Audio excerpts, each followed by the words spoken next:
We live? Yes, we should be good to go, yeah. Lovely. Okay, hello everybody. Welcome to, I think, yes, the third Stratford-upon-Avon Youth Town Council meeting. I'll just say the date, the 7th of January 2021. We're saying that now. Let's get on with things. Agenda item 1, to accept apologies for absence. Lisa.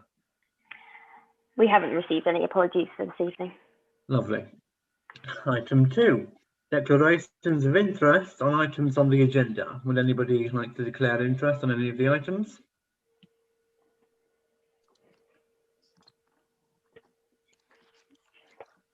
I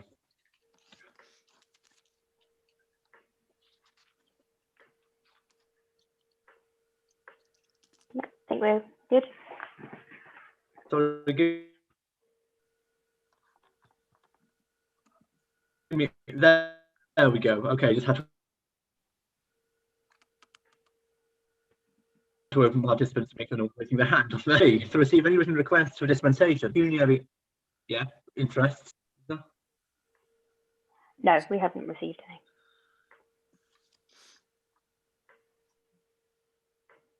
Can you hear okay, Aidan? I think your okay, good. Connection might be a bit... 4.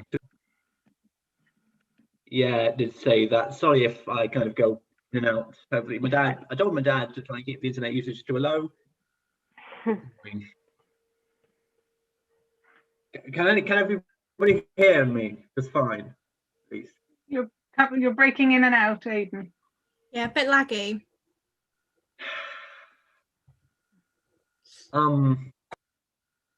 Keep going, and we'll just see. Yeah, I'll try.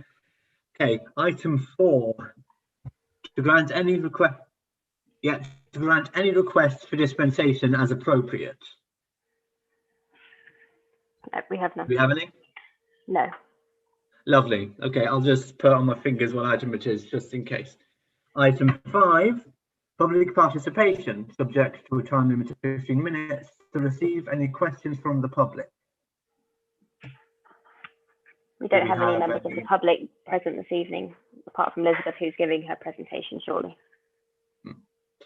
Okay, item 6, to approve draft minutes of the Youth Town Council meeting held on 10th of December 2020. I'll trust everyone has looked through that. Yeah, I've had 4 weeks to do it. So go to the bar. So all members of the Youth Council, please go into the participant box and press the yes button if you want to approve the minutes and press the no button if you don't. Please.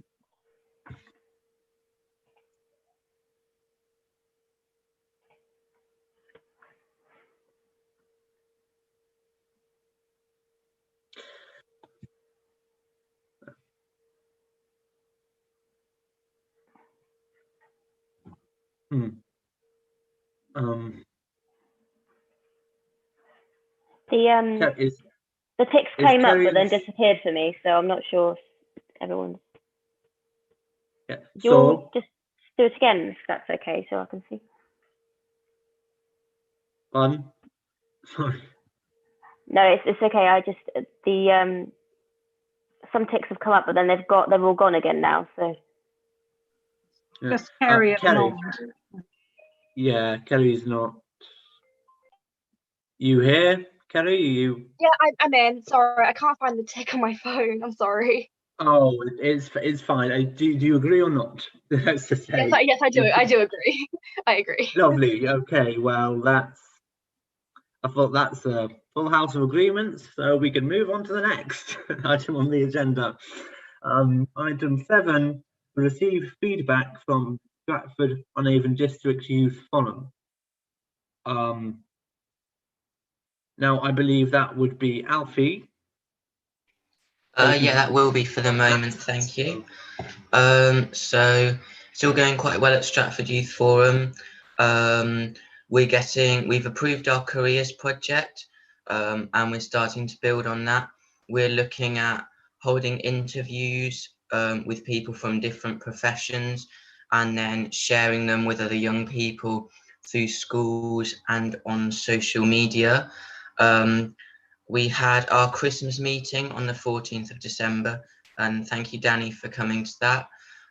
It was really nice event, and we discussed a lot of ideas, including continuing with our recruitment, expanding the writing and social media teams, raising more awareness of endometriosis, looking at mental health projects, and looking at supporting Pride and LGBTQ plus people.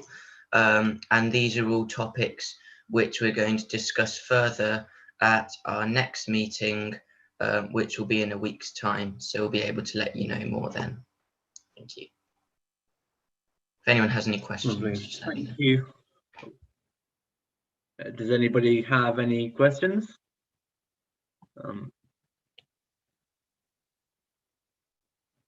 Jill, please. Thank you for that. That sounds great, Alfie. I was just wondering, have you considered any of the overlap that you could do with the youth council, the town council, as well, with some of the issues, especially around the mental health and the LGBTQ? Is that something that you could do potentially a joint effort on? To be honest, we haven't as of yet, but I think the forum would certainly be up for doing that, and I think we could have really big impact if we did them together. So I will bring that up at our next meeting, actually, and I'll make a note of that. Thank you. Might be worth, sorry, through you, Chair, putting that on your next agenda as well, to see, so you can debate it as well as to whether you do some work together. It's a good idea. Thanks, Jill. We'll discuss that probably, off thing. Well, after this, anyway. Next item.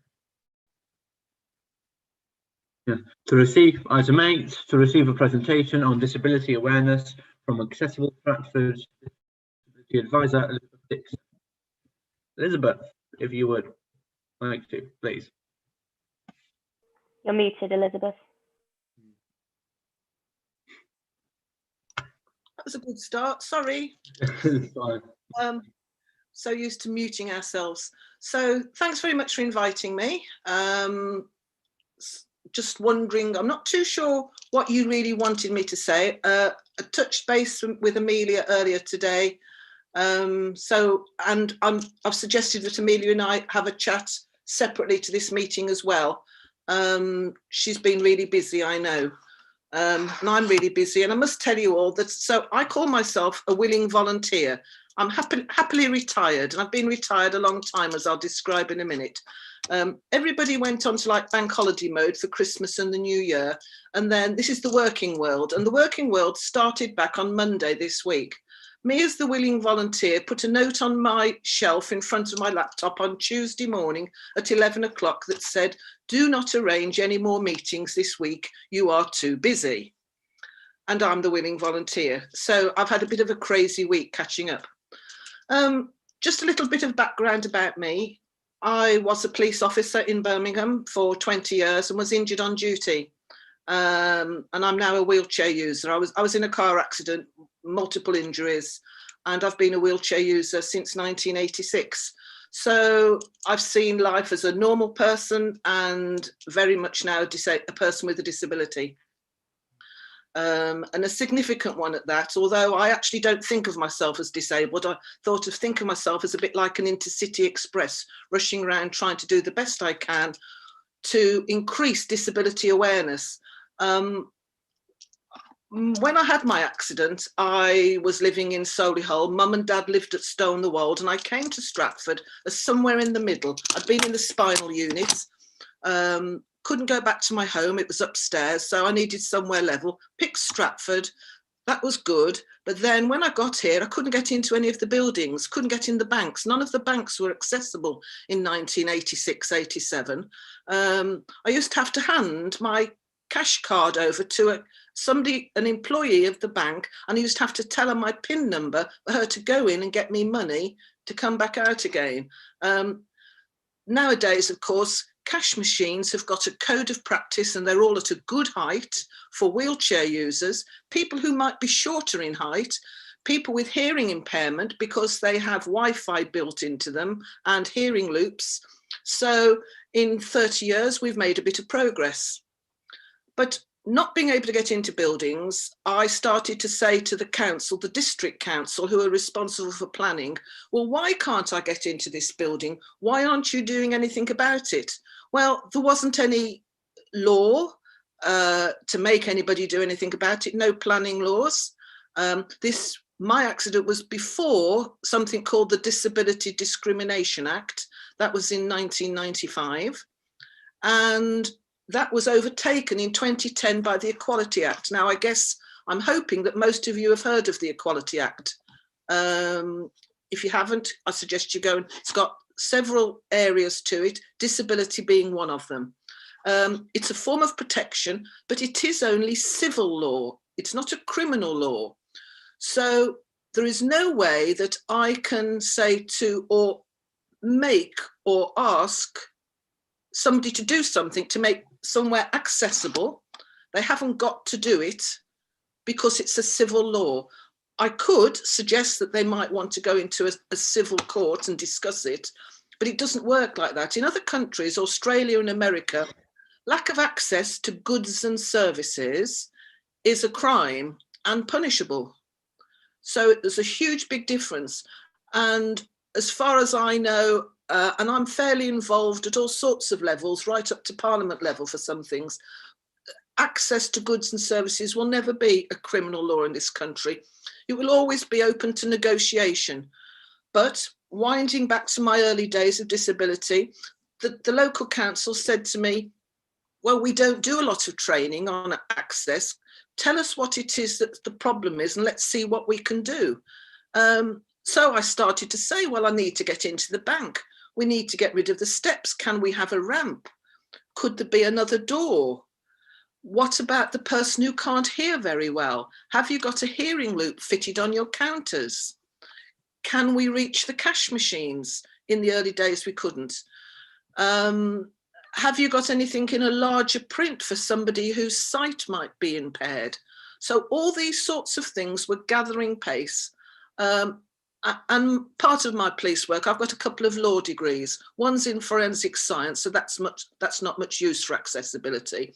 But I've got a law degree, and I'm not frightened to go and argue with somebody, argue in a nice way. Can we do this? Can we do that? Because access is a right. You know, why shouldn't there be access for people? And when I talk about access, I'm talking about physical disabilities. So that's mobility, that's walking. And that doesn't mean wheelchair users. It could mean somebody with a walking stick and a walking frame, somebody with a hearing impairment.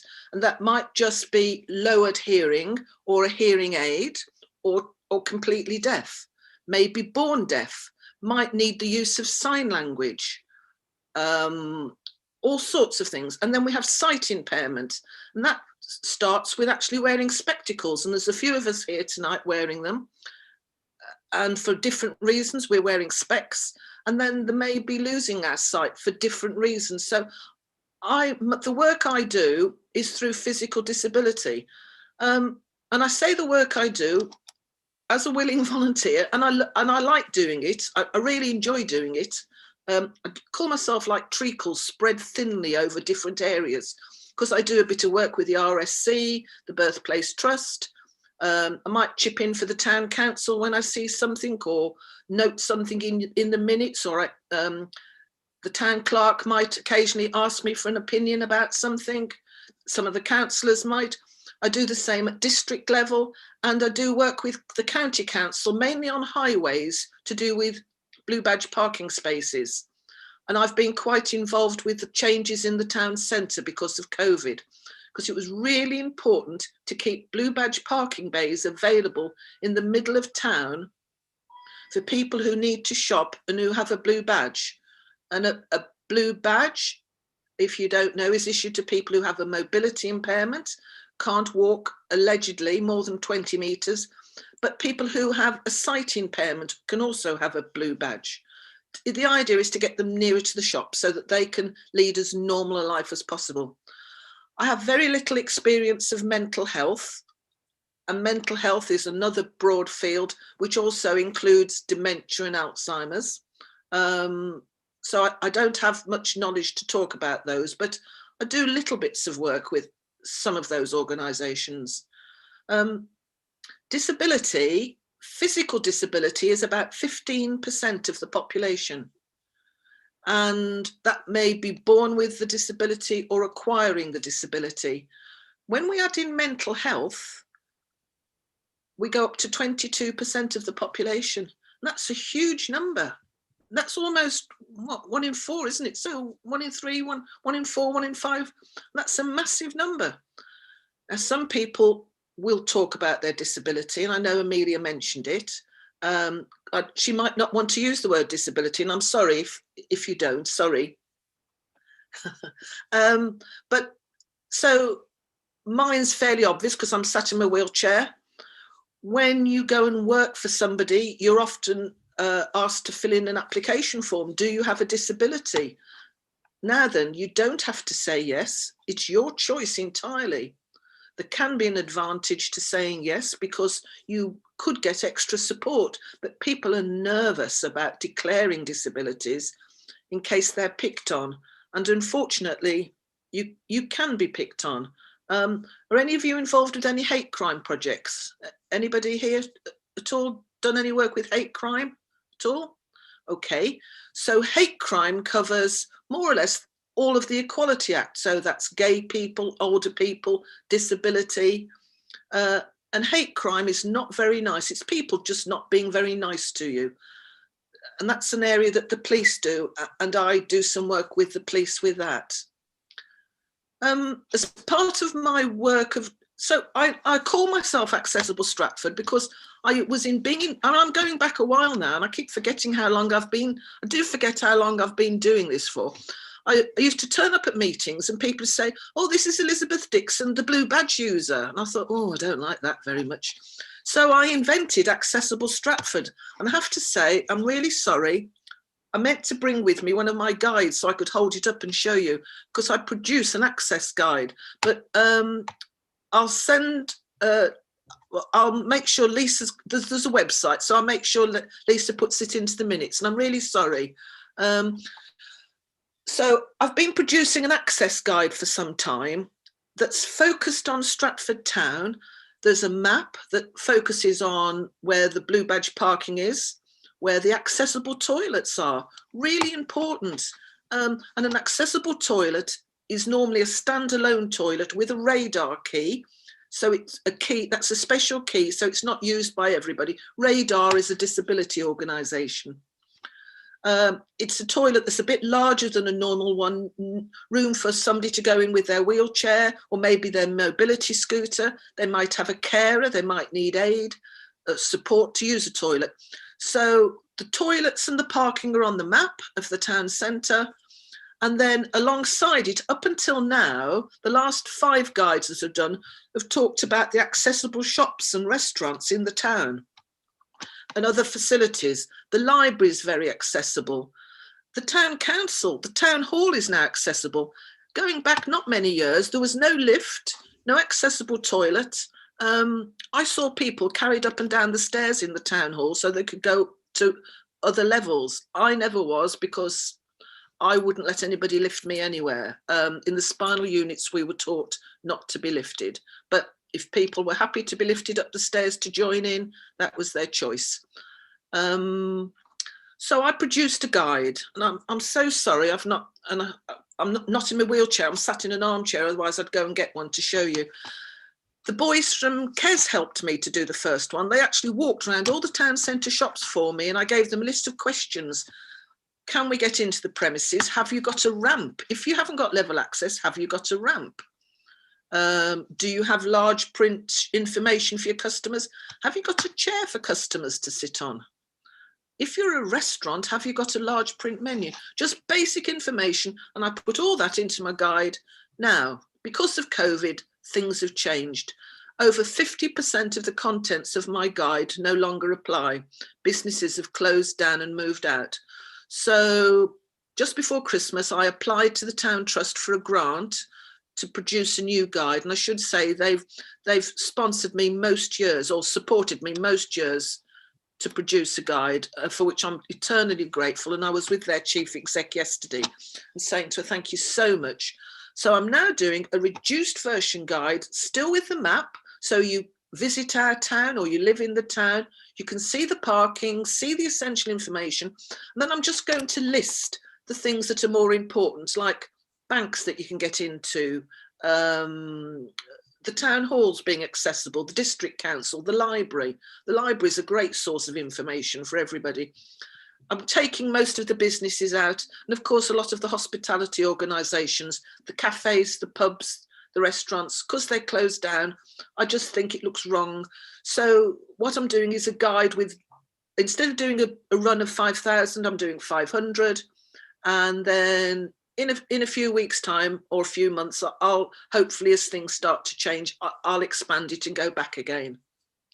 I think I've made a few notes. So I've talked to you. Some of the things that I'm always interested, I'm on Twitter as @Access Stratford.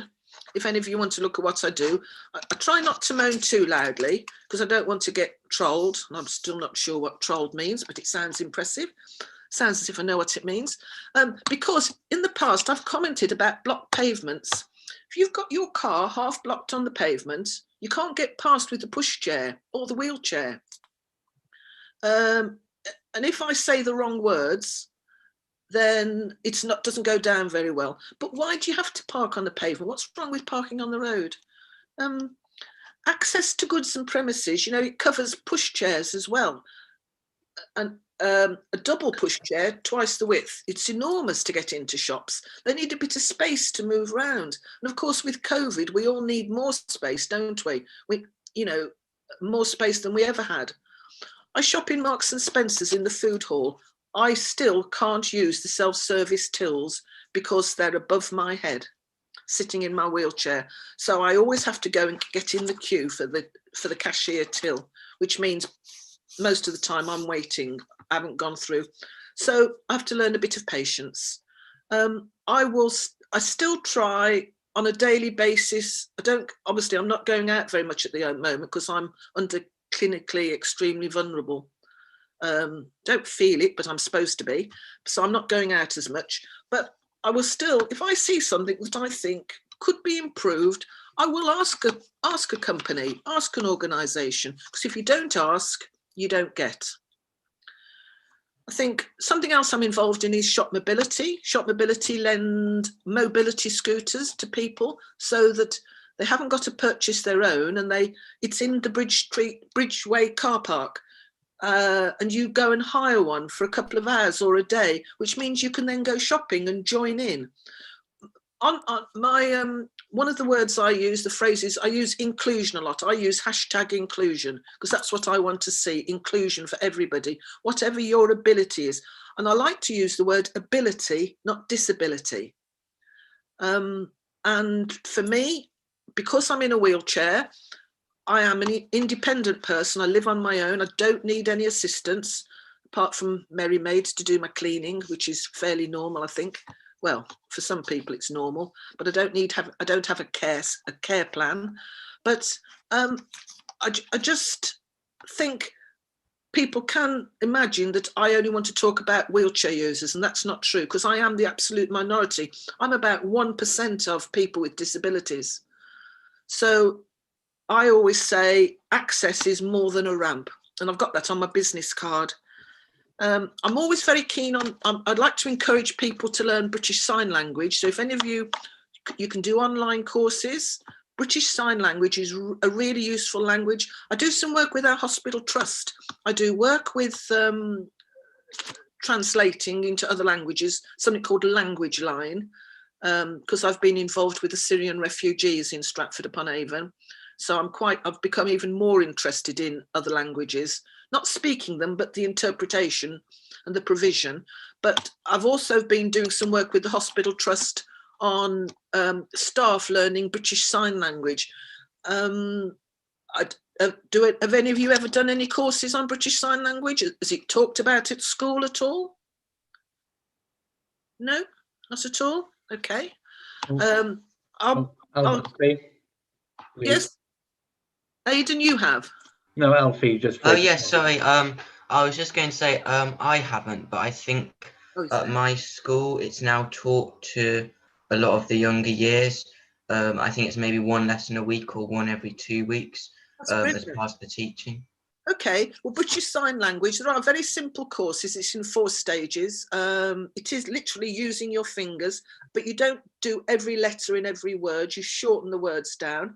And it's another means of communication, isn't it? Which I could always, I'd always like to encourage people to do. So those are some of the things that I do and I've done, and you know, I'm going to keep on doing. I still check. One of the things I do is I check all the planning applications for the district council. And if they're building a new building, just trying to think of something that's happening at the moment. There's a hotel being changed recently in Shottery, and had to make sure that they built accessible bedrooms. There is a requirement that they do put an accessible bedroom in, and it just means a bit larger with a wet room for the bathroom. So it's level and a shower, no bath. You'd be surprised that when the planning applications come in, they very often don't mention an accessible bedroom, but they do have, that's something that they do have to have by law. Once you've got more than 8 bedrooms, you have to have an accessible one. As a town, we've got a really poor provision for accessible accommodation for visitors to stay in. The best accommodation is provided by the Premier Inns. They've got a really great standard, and I worked with them for some years. I did all their staff training on I did it particularly on evacuation, because it's not only getting into the premises, it's getting out of the premises. That's as important as getting in. So in the town, that's something that we've got. The Commonwealth Games coming up in a couple of years, and Stratford, high on the tourism list. We're going to get a lot of young people coming in. There's going to be para games, because I'll tell you something about paras in a minute. Para games, that's para like Paralympics, paralysed. And we need accommodation, and we haven't got a lot here.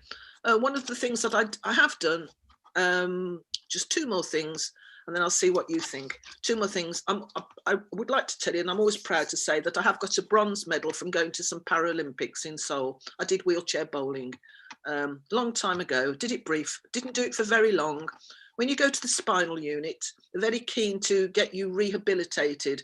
And because I did a lot of sport before I was injured, I was a bit limited when I was a wheelchair user. I still swam, but I quite like doing wheelchair bowling. So there's some bowls, it's not 10-pin bowling. It's like it's bowling on grass. There's a pitch opposite the theatre. I don't know if you ever know, on the recreation ground. And they use, so I did that. So I got myself a bronze medal in Seoul. And apart from that, I wondered if there was anything you would like me to do, or I can do to help any of you. So that's it really. What do you think, Aidan? Is that enough? Have I told you enough? I think that's great. Thank you, Elizabeth. Does anybody here have any questions for Elizabeth? Amelia, please. Yeah, I think that was a really great presentation. I think it was really inclusive, kind of really told me everything that I wanted to know. And I was just sort of, ideas were kind of flowing. I was thinking of what maybe, like, as a youth town council, we could try and make Stratford, or the young people of Stratford, more included with disabilities, because I know, like, obviously growing up with my hearing impairment, like, I didn't really know anyone else who wore hearing aids. So I just remember feeling like I just felt very like odd one out. So I always just thought, oh, it'd be great if I had like somewhere I can go and everyone else is like me. So I just think that maybe we could figure out something just to make young people more included, I guess, with disabilities. Okay. We'll have to brainstorm it, I guess, really. Yeah, I've made a note and see what your chairman says. And then I'll come back to you in a bit. Yeah. Right. Well, Thank you for giving that presentation, Elizabeth. That was very informative, actually. No, wait, no. Yeah, and Alfie, I'm sorry, I almost missed you. Please. That's okay, Mr. Chair. Thank you. Okay, Yeah, I really enjoyed the presentation, and in particular, I thought that the idea of having this map of accessibility around Stratford is a really excellent idea. And I was just wondering if this is something you've shared perhaps with Stratford. Yeah, I do work with Stratford. They're one of the organisations that I work with. And in fact, the town hosts always have some of my guides in their pocket. When I finish my piece, I'll take my link off and I'll jump in my wheelchair and I'll go and get my map and my guide, and I'll bring it back and show you if that's all right. So that you've got one visually in front of you, see what it looks like. Is that all right with Aidan? Is that okay, Aidan? That's fine with I'll disappear in a few minutes, Yeah. and I'll come back, and then when you're ready, just give me a shout and I'll just show you all. Yeah, I think Stratford, they have the town hosts, they carry my guide round. Previously, my guide used to be in the town hall and the district council and the library. You know, it used to be handed out, but there's nowhere to do it anymore. And of course, the town trust do support you with money, and ideally the money is for the townspeople. It's not ultimately for everybody else. So there is this juggling act, because my guide and my map, I know, has always been well supported. Tourists, and it's normally in the visitor centre and shop mobility. The tourists want it. Well, it's really, if the tourist has got a disability, a visible disability, that's brilliant. And I didn't mention hidden disabilities. I apologise for that. But we don't want it used as the general tourist map of Stratford. Can I just say, Aidan, sorry, just a bit more. We should always remember, can we all of us, please remember, people, there are hidden disabilities. As I said, mine's really obvious. You don't know. Many years ago, my lesson was taught to me quite early in my disability life.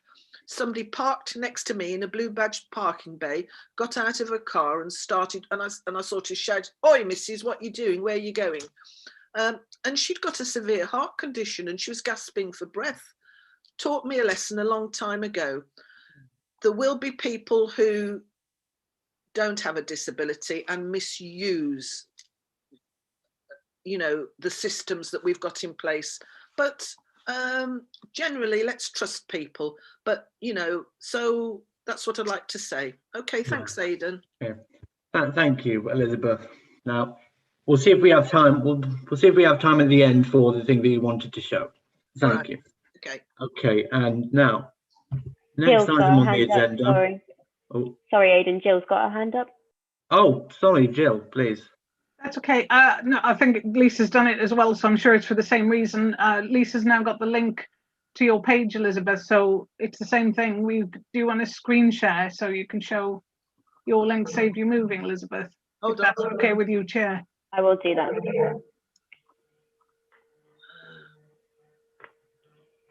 Here is the map. Oh, thanks, Lisa. On here. Yeah. I'm just trying to be a bit conscious of time because it has been about just 25 minutes. Briefly show you this. Just briefly show you this, and then and this is the web page. But I will send you the link afterwards so that you can have a look in your own time. But just to let you have a bit of an idea. Thanks ever so much, Lisa. Yeah, and what I'll do is perhaps I don't know if you have a postal system. I'll make sure a few copies get to the town hall so that if you have a mailing system, you can pick one up to see. And then I'll touch base with you again in 2 or 3 months' time and see if there's anything you can do, and I might find something for you to do to help me as well. Okay. Okay. Thank you, Elizabeth. Thank you. Thank you. I'm going to leave the meeting now, if you don't mind. Is that okay? Well, that's completely fine. Yes. Okay. Thanks a lot. Bye-bye. Bye, everybody. Bye. Bye-bye. Goodbye. Okay. Next item on the agenda. Item 9, Youth Clerk's Open Town Council report. Here we go. Yeah. Now, item 9, number 1. Well, it's number 2, but we decided to talk about for reasons. Laptops for learners. To discuss how to move forward with assisting laptops for learners, was their appeal for old/unwanted laptops. At the previous meeting, we agreed to assist them, and now we're going to talk about how we're going to do it. Lisa. Oh, the hand just went down. All right, it was a historic hand, but yes, I think the mayor and guest that's just come in, Nick, might have a bit more information about this, so I'll hand over to them. Well, Nick, Mr. Mayor, please. Was that an invitation for me to speak? Yes. What do you want to know? Right, Laptops for Learners started about 2 months ago. Quick history. I was helping some Syrian refugee children with their homework, and I realized that after the lockdown one, they really hadn't done any schoolwork at all because they didn't have a computer provision at home. Their English had gone backwards, and their learning has certainly gone backwards. In my cupboard at home, we had lots of old laptops, so we fished one out, and a friend of mine who's a bit of a computer boffin said, oh, that won't work with Teams and what have you, but if we take off the Windows software and reinstall a thing called Linux, which is a open source system, operating system, so it replaces Windows, then it runs with much lower resources, and you will then be able to run something like Teams on an old computer. Seemed like such a good idea that we appealed for some other laptops, and we had a front page story in the Herald. And I've just now given out my 74th today. So we've given out 74 laptops to all sorts of people, doing 7 more tomorrow. And these have gone out to schools and to children in need, for families in need, I suppose. A couple have gone to organizations that help elderly people getting online.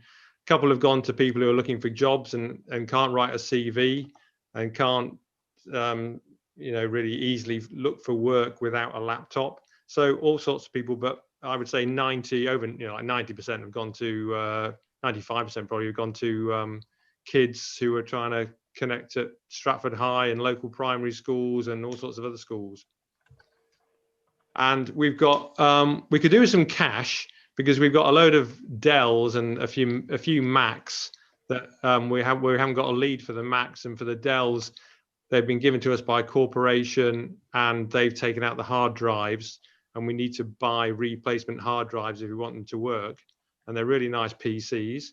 So I think 500 quid would get us about 6 PCs working. Failing cash, we could do with more laptops. I've had about 20 donated today, I would guess. About 50% of the ones, or perhaps 50-60% of the ones we get donated are actually any good. And there we go, that's it. Any questions? Yeah, actually, yes, any questions?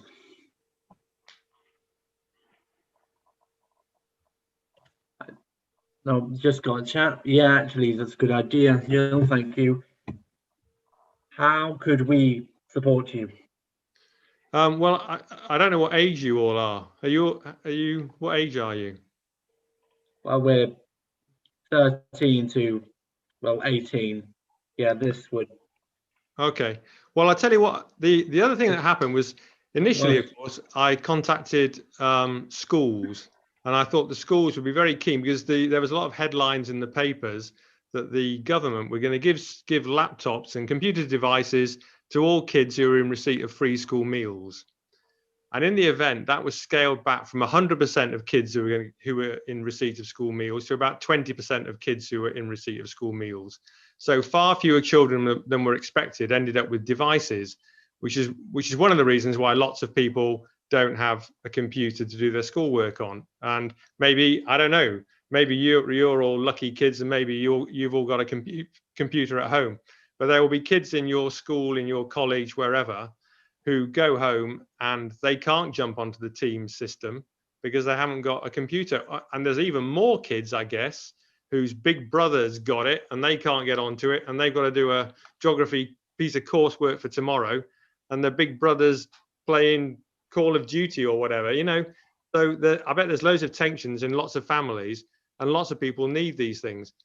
And we've got computers that are up to like 14 years old, that if we repurpose them with this different kind of software, they will run Teams pretty well. And if you can't get on Teams, it would seem that you can't really work from home. Okay. Ms. Mayor, I guess you have your hand raised, please. Yeah, a couple of questions, Nick. Hi. Thanks for all the work you've done so far. And I think things have ramped up in the last couple of days, haven't they? Because you did a Stratford Forum post, and you had your emails in the Herald again today, I see. So Yeah. There's a question of capacity. And if the Youth Council were to help promote it, could you cope with, you know, a significant increase in the number of laptops donated? Or is Well, that again, I think it's really quite easy to repurpose them. You don't need any particular skills. I thought it would be a really good idea for people who are doing a Duke of Edinburgh award scheme. Within the Duke of Edinburgh thing, you have to do some social work, or I think it is social work, isn't it? It's one of the options you have to do. And I should have thought that getting involved in a scheme like this would probably help you complete a D of E. So I thought schools might like to encourage some of the kids, some of the kind of the nerdy kids at school who perhaps aren't so keen on doing a bit of social work, could perhaps repurpose some of these PCs, because it's slightly IT, but it's pretty basic really. You just stick a USB stick in the back and play around with it for a bit, and then it does everything you need to do. So there is potential for doing the IT side. There's also, we need promotion. I'm hopeless at social media. I don't do any social media at all. And we put a post on Stratford Forum 2 days ago, and we've probably had 30 or 40 laptops in as a consequence of that. So I can see the power of social media, but it's just not something I do. And you kids are probably, it would make a great CV thing for you, that you set up a campaign to go and generated laptops for these people, and you could show off the work that you've done in doing it. I think you'd find it very simple. I was hoping that the schools themselves would get behind this. They were very unenthusiastic. I'm not sure why. I think mainly because they've got a lot of work on at the moment. But I know that they've got. If you take it Stratford High, for instance, there must be dozens of kids. Well, I know there are, because they keep coming to me. There are dozens of kids that haven't got a laptop at home, or haven't got exclusive use of a laptop at home, and they need it. So you could, if there are kids in your class who haven't got a laptop at home, you could tell them to give me a shout. And you could, each school, I think, should have a scheme like this, where they ask the parents of like the better off kids to provide their old laptops. You get some of the techie nerds in year 9 or whatever to repurpose them and give them to the year 7 kids. It's very straightforward, very easy. So, Nick, can I ask another question? You referred to money would be a big help, but was there money to buy sort of leads and chargers so that you could get old laptops to work? Is that where the funding would go? We've currently spent just less than £10, about £9.98 so far on 2 USB drives, and that is the extent of our money out, and that came out of my pocket. So in general, we don't need any money, but we do have a number of these laptops where we need 2 MagSafe chargers, which are about 80 quid each, I think, and we need some hard drives for some Dells, which are £14 each, and we need a couple of other I don't know, something special, my techie bloke tells me. But like 500 quid would get us about 6 or 7 really nice laptops up and going. But if we can't get that 500 quid, it just means we get 5 or 6 laptops fewer. It doesn't mean that that it makes a big difference, because I'll get 5 more tomorrow. Yeah. Okay. Yep. Okay. Amelia. I just wanted to say that I think it's really good that we've been involved with this. I was thinking a way to sort of involve ourselves it's sort of, maybe we could make the town hall sort of like a drop-off point for people if they've got laptops. No, you can't. You can't do anything. You won't find nobody will allow us to go inside. We've been trying to get premises, so we do all the handovers in a car park outside a Methodist church. Oh, okay. Oh no. Oh yeah, because of COVID. No, I completely forgot about COVID. Yeah, I think that was all I wanted to say really. So yeah. Thank you. Jill. I think Madam Town Clerk had her hand up first. All right. Sarah. Just a point to Nick. When you said that you found the schools were not terribly enthusiastic, we have come across that time and time and time again.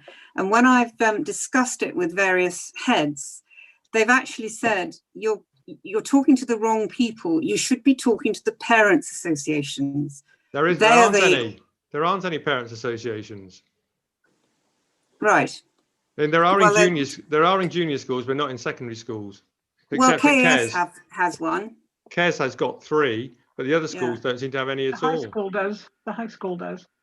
Well, I was told it didn't. No. Anyway, that's just something that was good advice to us, so that if we do anything now with schools, we actually copy in the parents' association, because it's often that they're not even told about these things. Are any of the people on the call here at the high school? Yeah, is there a parents' association at your high school? No. Sorry, there you go. I think, if I may, through you, Chair. Yeah, sorry, it's a parent governors, I believe, so they might be worth contacting, getting a parent governor. Well, I've been in touch with various people at the school, and you know, they could have been less enthusiastic, but I can't quite work out how.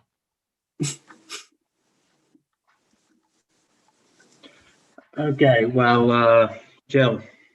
Yeah, so my question is, Nick, thank you for doing that, and it sounds like you've already done an incredible amount of work, so it's fantastic what you've done. And you said you've just given out 70. When will it get to the point where you can't do this alone? It's just from a capacity point of view, because that's an incredible amount to do. Never, because it's Parkinson's law, in that I do as many as I can do. So if I can't do any more, I don't do any more. And if it makes no difference to me whether I do 1 or whether I do 10.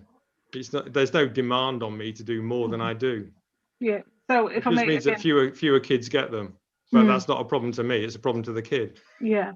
So if we put out a word for another, because you said after the post a couple of days ago you've been inundated. If we keep spreading the word, are you happy with that? To give full donations, like, you're still happy to take in as many donations as you possibly can? Yeah, well, if they keep sending them in, yeah, I'll just pile them up in the garage and then I'll get round to them. Okay, thank you. But if as I said, if somebody was a Duke of Edinburgh Gold Award person, then it makes it much easier to come and sort out a few laptops than it is to I don't know what they might. I don't know what could you possibly do at the moment to get your Duke of Edinburgh Gold Award on the kind of social side. It must be very difficult to think of things. I should have thought this would be quite easy for them to do. So, one follow-up question, Chair. So you also, in addition to asking for laptop donations, you would actually like to have people come forward who can assist you on the technical side? Well, again, I don't really care. If you produced loads and loads of laptops, if you suddenly produced 100 laptops, then it would take me or us quite a while to get them sorted out. It would happen quicker if there were some enthusiastic youngsters with a few skills. But if that would be, I'm not even sure that would be possible to organise at the moment, because you'd have to do it inside somewhere because you need power cables, and personally, I'm not keen on wearing masks all over the place. So, I don't know how you would physically do it. I don't know. But I could certainly, you know, they could go to somebody's house and they could be done in their own house, which is what we do here. I could take you into a room now, and there's dozens of them lying around being done at the moment. Philip, can people hear me? Okay, does that sound okay? We can hear you fine. Wonderful, thank you. I think this is a good opportunity for the Youth Town Council to really help in both a supply and a demand in terms of speaking within their own social networks and their friends and professional bodies within the schools in terms of raising awareness, both in terms of supply, and so getting people to check around for old devices, but then also in terms of demand as well. I imagine there's probably quite a bit of stigma in asking formally through formal institutions for help, and just making people aware that this service is available to your friends and networks, and so that people have an opportunity to actually get them if they're in need. Okay, thank you. Amelia, again. Yeah, basically just what Philip said. I actually sort of before Christmas, while I was actually still in college, I asked people in my class if they've got any laptops, and I think 2 or 3 people said that they had, and they were going to get back to me after Christmas, but obviously we can't now because of COVID.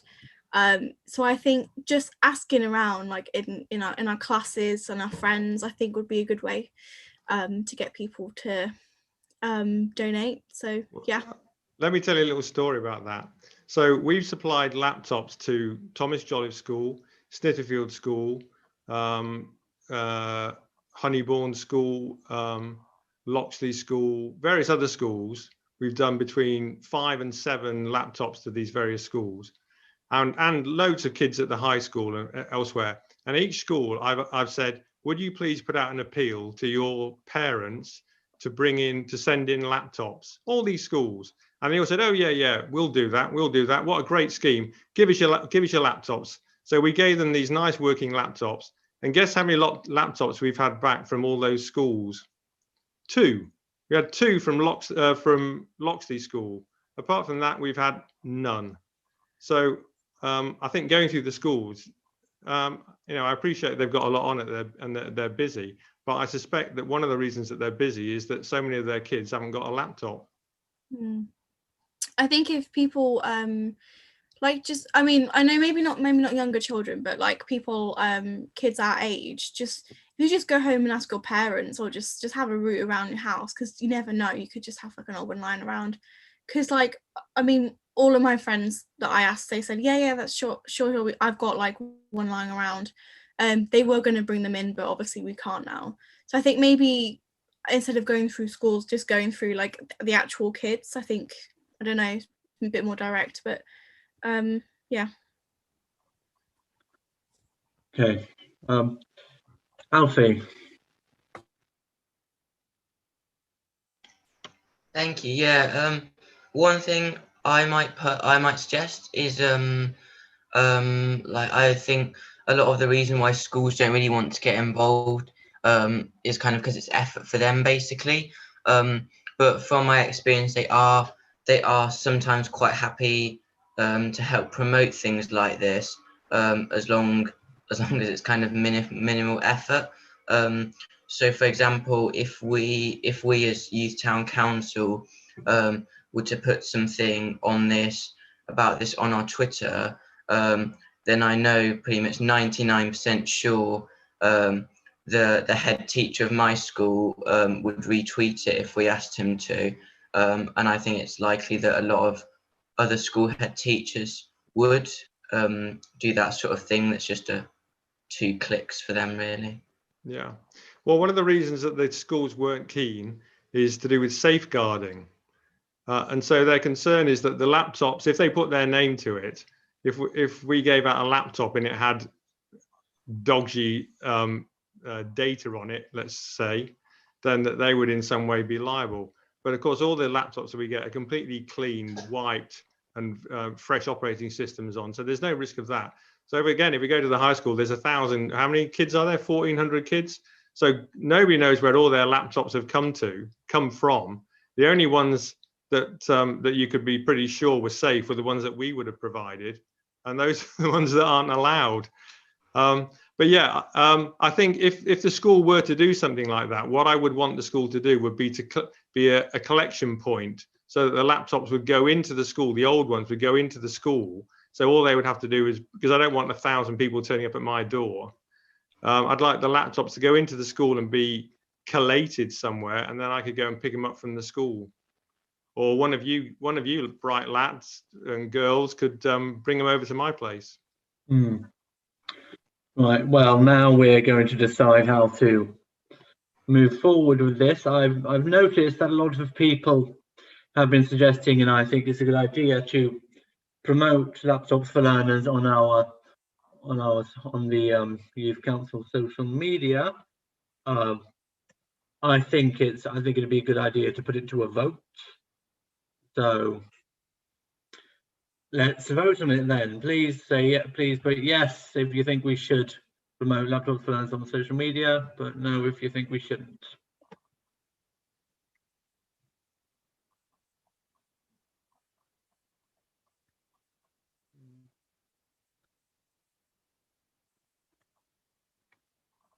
Okay,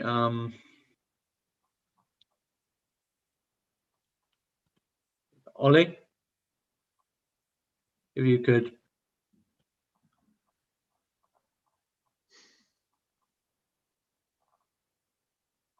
And Kelly, please try to.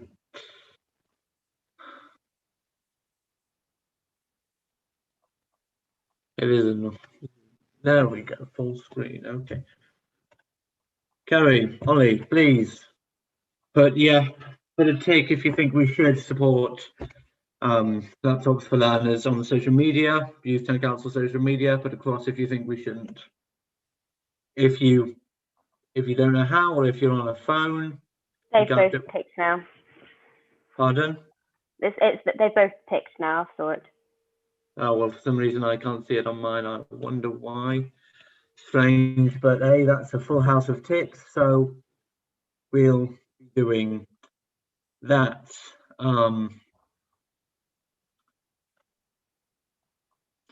Yes, well, that's that's sorted. I guess we'll go on to the next item on the agenda. Budget. Just before you finish, though, you just need to work out, if you are going to support it, you do need to work out a process. So, you know, what happens when who do they take the laptops to, and then how do we decide? Is there going to be some criteria for the parents or the child that gets it? So at the moment, if you say yes, you're supporting it, it leaves me with a big hole as to, are they all going to come to me directly? And are you going to trust me to give them out to the people that want them? So there's just a bit more. If you say you're going to put your name behind it, you actually need to think through the process of what do you do when they turn up, and what do you do when they've been fixed and they go out again. So you've done about a quarter of the job there. You know, Nick, thank you for mentioning that. I've been thinking do we have time for? Yeah, I'd say we have time. We only have to, topics and speakers, we would have to agree that. I think it would be best if we discuss that in a off town council meeting Zoom call with as many of us here as possible, in an attempt to kind of formalize how this is going to work with all of us present when we have much more time. Would that what, Lisa? Yeah, I was going to say we can set up a group to discuss the details of that. But in principle, you're supporting it. Would that work for you, Nick? Yeah. I mean, all I'm saying is just putting a notice out, you know, is only a part of it. You actually need to work out a process behind it. And I would have said, you know, like they all went to Elizabeth House or, you know, wherever. It doesn't matter where, but they need to go to a collection point, and you need to think about, are you going to have a criteria for distribution, or are you just going to allow the sharpest elbowed mums to get in and get them for their kids? Because at the moment, that's what happens. Amelia, I see you have your hand up. Yeah. So I was just thinking, when we are putting something out on social media, if we could maybe like tag you, Nick, in it, or we could like supply an email address or something. So while we could be working in making like a collection point, we could also provide with your information so parents could get in touch with you directly instead. I don't know whether you'd be okay with that, but yeah. Yeah. I mean, it's all in the public domain. It's laptopsforlearners.co.uk. That's the website, and they can contact us through there. So you just need to decide if you want to get involved in a kind of more meaningful way than just sticking my name somewhere. Yeah, but I'll leave that one with you. Okay, well, yeah, I'm sure we'll discuss that more on the media group WhatsApp chat that we have about how we'll be setting the posts out. But well, yeah, we'll certainly talk more about that. Alfie, please.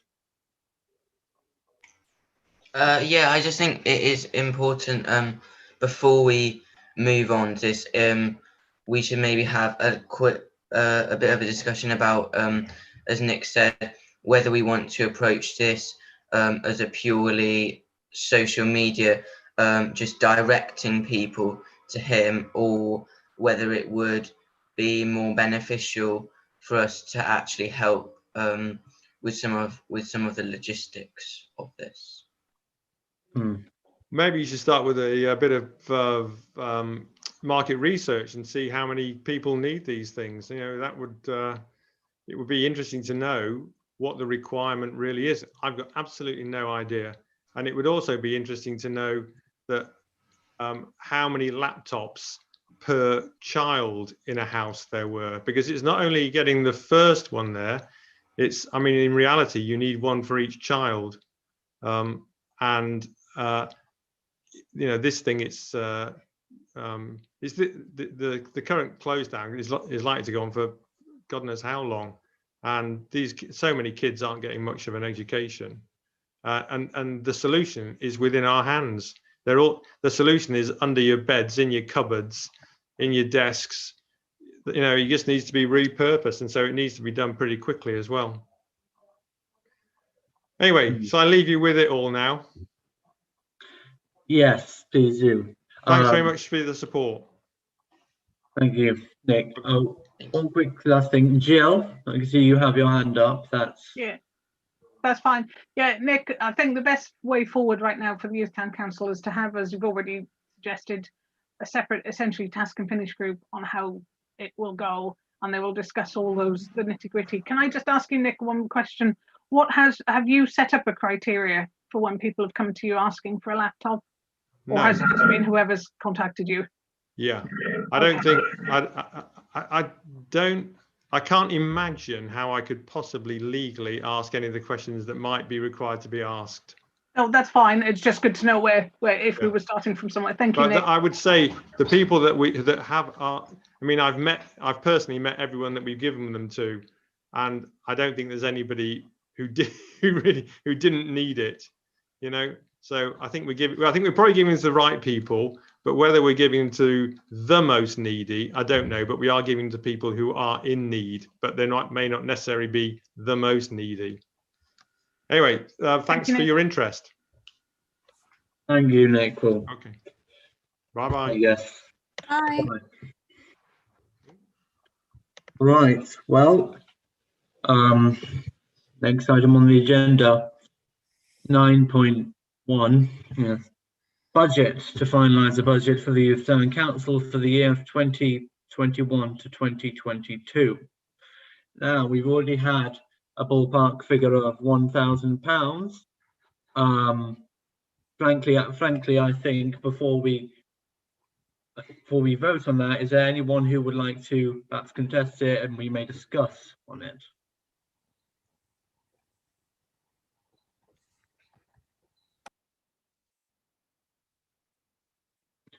That's a no. Okay, well, I guess let's vote on it. Tick yes if you think the Youth Town Council budget should be £1,000. Put no if you think it shouldn't.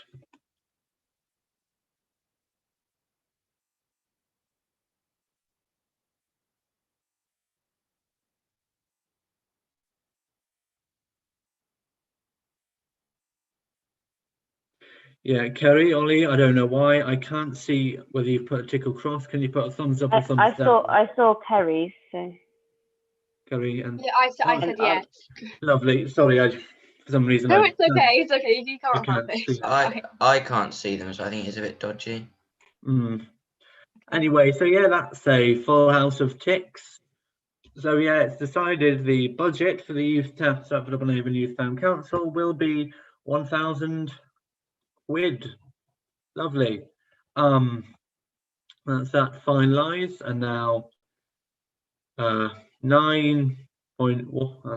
9.1 topics/speakers to agree topics/speakers for the next Youth Town Council meeting. Would anybody like to discuss on that?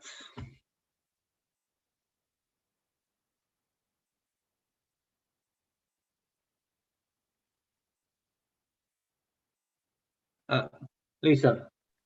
Yeah, just to just say if there's any other topics you'd like to talk about next time, or whether you want to have a further discussion on the disability talk we had today. It's just for discussion what you want to kind of put on your next agenda, really. Jill. So in previous meetings, obviously 2 topics that have come up are the LGBTQ and Black Lives Matters issues. So whether you want both, Daniel Brown, who is the chair of Warwickshire Pride, has said he would be willing to come and speak, and he offers sort of training. And I don't know if Alfie's had dealings with him, because you said that you would use supporting them through the youth forum, and Leo Child, who does some speaking on Black Lives Matter. So there's both of those that have both agreed that if invited, they would like to speak to you at the Youth Town Council. Thank you, Jill. Terry, I can see you doing the clap emote there. That isn't a hands up. You have to. Are you on your phone or are you on a computer? I'm on my phone. That's my webcam why isn't working right now, so I'm sorry. I was like, it kept flipping off, and I was like, why isn't it keeping on? Anyway. Yeah, I'll let you go quickly, seeing as you can't keep it on, and then sorry about this, Amelia. Are you okay going after Kerry? Oh, sorry, Amelia. Okay, no, Kerry, do your thing. Sorry, Amelia. Just leading on from what Jill said, I've actually got a couple of friends who are in Warwickshire Pride group of on a Zoom club, not a club, group, if that makes sense. So I could talk to my friend Ella, who's on Warwickshire Pride, and see if she wants to like get in touch with the chair of her group for Warwickshire Pride, and see if they wanted to come on. If you think that's a good idea. That does sound like a good idea. Thank you, Kerry. Amelia. Yeah, just to touch back on Elizabeth's presentation and stuff. I'm probably going to email her sort of in my own time, and we can sort of discuss more then. So I think I will probably what's the word, like, say a bit more during next meeting. So I probably will have a bit more of a certain idea of what's going to happen next meeting. So yeah, just sort of make some time to bring that up, I guess. Yeah. Well, I'm sure we can talk about that in the thing covering the agenda itself. Jill. Thank you again, Chair. Yeah, just coming back on what Kerry said, I think the chair of the Stratford Warwickshire Pride is the same as the chair of the one, so it's Daniel Brown, so it's the same person, but that'd be good. Thank you. Ollie. Yeah, I think like Jill was saying, it would be good to invite someone to, like the person you were saying, to come down and speak about Black Lives Matter on one of the meetings. I think it'd be good to invite him to come speak. Thank you, Ollie. Well, it certainly is that there's big support about the inviting Daniel Brown, is it? From Daniel Brown from Stratford Pride here. So frankly, I think we should vote on it. There seems to be a big support for that. So again, tick the yes box if you think should. Tick the cross box if you think we shouldn't.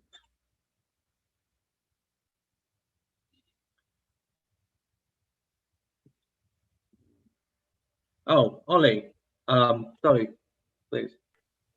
Is this vote for the next meeting or just in general? It is vote for next meeting, yes. Okay.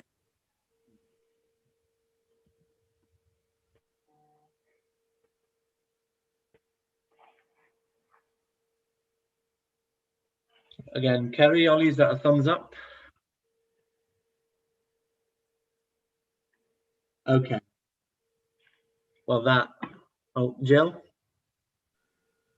Thank you. Yeah, I could see that was unanimous. I was just going to say, if Daniel's not available for the next meeting, should I invite, would you like us to invite the Black Lives Matter person and then we switch the meetings? Is that worth it, just in case he can't make it? That does sound like a good idea, yes, because that way we'll kind of cover both bases, just in case. Yeah, frankly, it's a bit of a long process to do the ticks again. Just put your thumbs up if you're cool with that.